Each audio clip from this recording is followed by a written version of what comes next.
Olá você, seja muito bem-vindo a mais uma lição Sexta-feira, meu povo. Tem como tema Deus em vez de seres humanos. Mas, antes disso, meu nome é Ismael e eu sou seu anfitrião da lição dos jovens. Então, pegue essa lição, pegue a sua Bíblia e me acompanhe neste comentário porque essa lição tá muito top. E ó, como eu estava dizendo, sexta-feira tem como tema Deus em vez de seres humanos. Durante toda essa semana, nós estudamos um pouquinho mais sobre o selo e a marca, começamos a caminhar para entendermos melhor sobre esses conceitos apresentados ali em Apocalipse, para entendermos melhor o que é o selo, o que é a marca, o que tem a ver com esse selo na testa, esse selo na mão. Nós vimos também uma relação entre o que é blasfêmia que Bíblia apresenta, sobre as denominações que acabam apresentando essa blasfêmia assim, como defendendo essas blasfêmias, melhor dizendo, né? Fazendo algumas afirmações que realmente apresentam essa blasfêmia propriamente dito. E nessa sexta-feira eu trouxe para vocês alguns textos de Ellen White do livro Grande Conflito. Primeiramente, lá na página 485, ela vai dizer o seguinte, ó: desde a origem do grande conflito no céu, o propósito de Satanás tem consistido em destruir a lei de Deus. Para cumprir esse objetivo, ele se rebelou contra o Criador e, embora tenha sido expulso do céu, continuou a mesma luta na terra. Sua constante meta tem sido enganar os seres humanos para induzi-los a transgredir a lei de Deus. Se isso é feito rejeitando toda a lei ou apenas um dos seus preceitos, não importa. No fim, o resultado será o mesmo. Em seu empenho para desacreditar os preceitos divinos, Satanás perverteu as doutrinas da Bíblia e, assim, se incorporaram erros na fé nutrida por milhares dos que professam crer nas Escrituras Sagradas.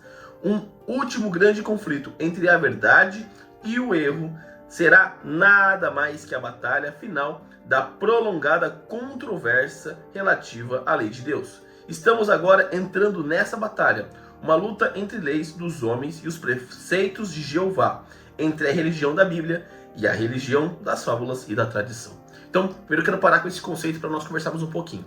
Perceba que aqui Ellen White ela faz um resumo do que nós estudamos essa semana. Ellen White destaca o quê?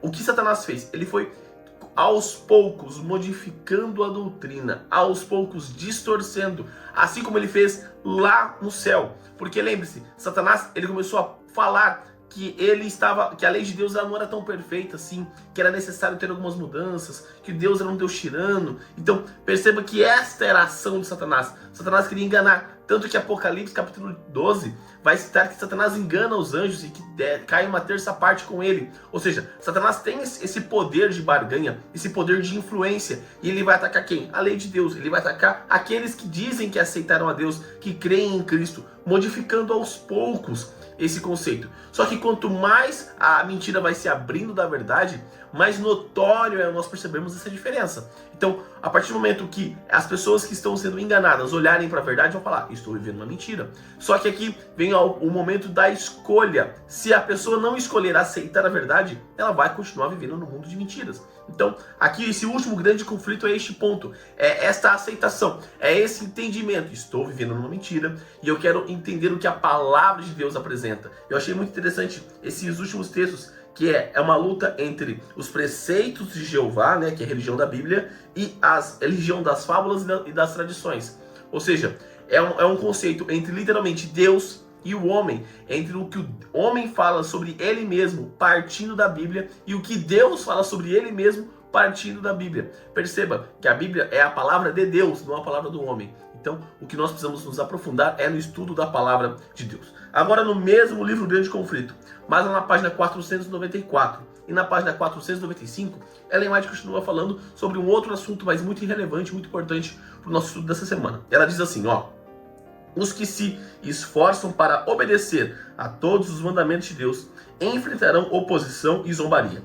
Somente com a ajuda divina eles serão capazes de permanecer firmes. Para suportar a prova que os espera, os fiéis devem compreender a vontade de Deus como está revelado em sua palavra, pois só poderão honrá-lo se tiverem uma concepção correta de seu caráter, governo e propósitos e agindo de acordo com estes. Somente aqueles que têm fortalecido a mente com as verdades da Bíblia poderão resistir no último grande conflito. Todos terão de passar pela prova decisiva. Obedecerei a Deus ou aos homens? O momento crítico se aproxima. Será que nossos pés estão firmados na rocha imutável, palavra do Senhor? Estamos preparados para permanecer firmes em defesa dos mandamentos de Deus e da fé em Jesus? Se Deus chegou ao ponto de enviar aos seres humanos advertências tão importantes que foram retratadas como sendo proclamadas por santos anjos voando pelo céu, isso significa que ele requer que toda pessoa dotada de inteligência preste atenção. Os terríveis juízos pronunciados contra o culto à besta e a sua imagem, de Apocalipse 14, de 9 a 11, deveriam levar todas as pessoas a um cuidadoso estudo das profecias para aprenderem o que é a marca da besta e como devem evitar recebê-la. No entanto, as multidões desviam os ouvidos da verdade e dão atenção a histórias falsas. Olhando para os últimos dias, o apóstolo Paulo declarou: haverá tempo em que não suportarão a sã doutrina. Esse tempo já chegou. As multidões rejeitam a verdade da Bíblia por ela ser contraditória aos desejos do coração pecaminoso e mundano. E Satanás lhes proporciona os enganos que lhes dão prazer. No entanto, Deus terá na terra um povo que se fundamentará na Bíblia e apenas na Bíblia como norma de todas as doutrinas e base de todas as reformas. Perceba que ela mais destaca um outro ponto importante, que é a decisão. Lembra que nós falamos agora há pouquinho sobre decisão? Aqui ela fala sobre as consequências dessa decisão.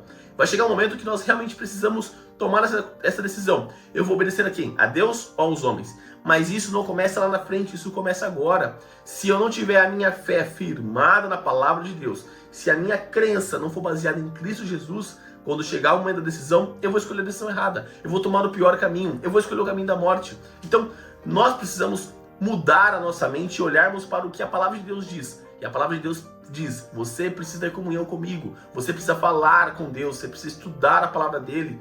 Esse deve ser o nosso foco, é nos voltarmos para a palavra e nos aprofundarmos nos estudos. Eu vou entender Apocalipse, eu vou entender Daniel, eu vou entender ali Mateus capítulo 24, onde Jesus faz várias previsões sobre o tempo do fim. Eu quero entender isso para entender o que eu vou fazer. Quais são as coisas que o mundo está caminhando. Para quê? Para se preparar em primeiro momento e também para alertar os outros sobre essas verdades que estão presentes na palavra de Deus. Então, nós precisamos realmente voltarmos para a Bíblia. Não sei se você tem aberto a tua Bíblia, talvez tua Bíblia está no cantinho aí, cheia de pó. Abra a tua Bíblia, anote, estude o Espírito de Profecia, estude as profecias, entenda um pouco mais do que a palavra de Deus fala, porque é um alerta para mim e para você. Deus não quer que você se perca, Deus não quer que eu me perca, Deus quer que todos nós cheguemos ao arrependimento, para que desta forma possamos ser transformados pela tua palavra, transformados pelo teu Santo Espírito. Esse é o foco da nossa vida. Então é importante nós entendermos, porque Deus só tem o poder de agir em nós quando nós deixamos Ele agir em nós, porque Ele não interfere no nosso livre-arbítrio. Mas se nós utilizarmos o nosso livre-arbítrio para estarmos presos aos prazeres mundanos, nós somos escravos do pecado. Nós não estamos livres de nenhuma forma. Mas com o sangue vertido de Cristo na cruz, nós tivemos a chance de sermos libertos do pecado. Então, nós precisamos escolher o sangue de Cristo ou o sangue dos homens. Preciso escolher aquele que é o Deus que morreu por mim, que me criou, que me salvou, ou eu vou escolher o que os homens sejam o meu intermediador, que os homens apresentem as suas verdades baseadas na sua visão. Não, é a palavra de Deus pura, única e exclusivamente. Sola Escritura. Somente a palavra de Deus tem o poder de apresentar Deus para nos auxiliar. Lógico, nós podemos pegar alguns outros livros que são luzes menores para a luz maior, que é a Bíblia. Mas a nossa regra de fé é a Bíblia. Não existe outra coisa que determina a nossa regra de fé.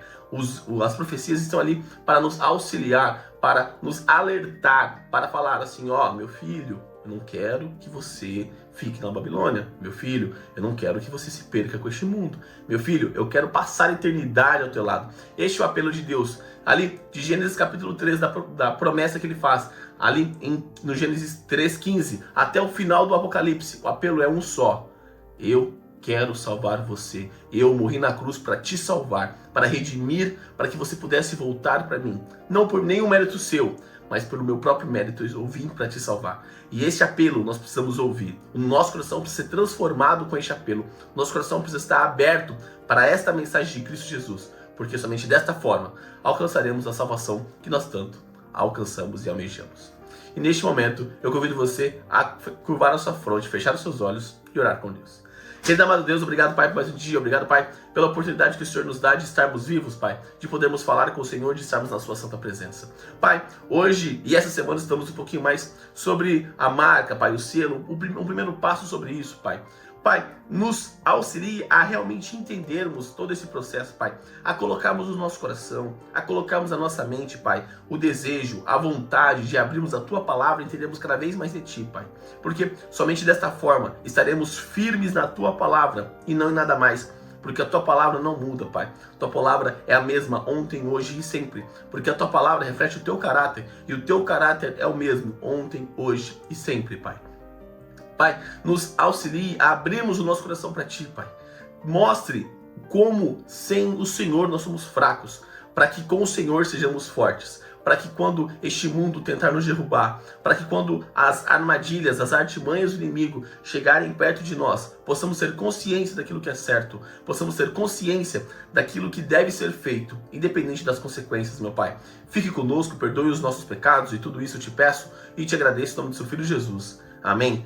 Galerinha, não se esqueça de se inscrever aqui no canal para você dar aquela força e também para você não perder os conteúdos que são produzidos. Lembrando que os vídeos da lição são postados de domingo a sexta-feira, maravilha? Também deixa seu like nesse vídeo para mostrar que você gostou do conteúdo, para dar aquela força e também para o algoritmo do YouTube compreender que o canal é de qualidade, que o canal é de relevância e que ele pode recomendar para mais pessoas, assim como você pode recomendar clicando aqui embaixo no botão de compartilhar e colocando nas suas redes sociais, Facebook, Instagram, WhatsApp, Telegram, enfim, a forma que você achar melhor de levar a mensagem de Deus a mais pessoas. E também clica aqui, ó, nessa playlist da Lição dos Jovens e nessa outra playlist das meditações que eu fazia aos sábados com vocês. Então é isso, galera. Espero que você tenha uma sexta-feira abençoada, um santo sábado na presença do Senhor. E domingo estou de volta aqui neste canal com mais um comentário. Um forte abraço e até mais!